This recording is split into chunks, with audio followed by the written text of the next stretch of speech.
2 মিনিটে আপনি একটা কোরআন খতমের নেকি পাবেন ইনশাআল্লাহ। বিশ্বাস করলেন না? 2 মিনিট লাগবে খালি বলতে কুল হুয়াল্লাহু আহাদ আল্লাহুস সামাদ লাম ইয়ালিদ ওয়া লাম ইউলাদ ওয়া লাম ইয়াকুল লাহু কুফুয়ান আহাদ। 3 বার বলতে কয় মিনিট লাগবে? বড়জোর 2 মিনিট। 2 মিনিটে 3 বার পড়া সম্ভব সূরা ইখলাস। একবার পড়বেন কোরআনের 1/3 নেকি পেয়ে যাবেন ইনশাআল্লাহ। তাহলে 2 মিনিটে কোরআন খতম দেওয়া যায়? যায় কি যায় না? যায়। ফজিলত পাওয়া যায়। 2 মিনিটে আপনি বলতে পারেন আল্লাহুম্মা সাল্লি আলা মুহাম্মাদ ওয়া সাল্লিম।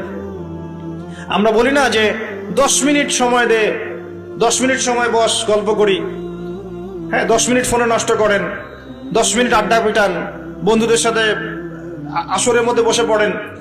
10 মিনিটে আপনি কোরআনের বিশুদ্ধ সূরাগুলো পড়তে পারবেন। 10 মিনিটে কমসে কম 100 বার পড়তে পারবেন সুবহানাল্লাহ সুবহানাল্লাহ সুবহানাল্লাহ। 10 মিনিটে আপনি 100 বার পড়তে পারবেন আলহামদুলিল্লাহ। 10 মিনিটে আপনি 100 বার পড়তে পারবেন আল্লাহু আকবার। 10 মিনিটে আপনি 100 বার পড়তে পারবেন লা ইলাহা ইল্লাল্লাহ। পারা যাবে না এগুলো? 10 মিনিটে আপনি 10 বার 20 বার দরুদ পড়তে পারবেন না? 10 মিনিটে 3 বার সূরা ইখলাস পড়তে পারবেন? 10 বার সূরা ইখলাস পড়তে পারবেন। আর 10 বার সূরা ইখলাস পড়লে জান্নাতে একটা ঘর নির্মাণ করা হয়। 10 বার সূরা ইখলাস পড়লে জান্নাতে ঘর পাওয়া যায় ইনশাআল্লাহ। তো সময়ের মূল্যায়ন করতে হবে কি হবে না?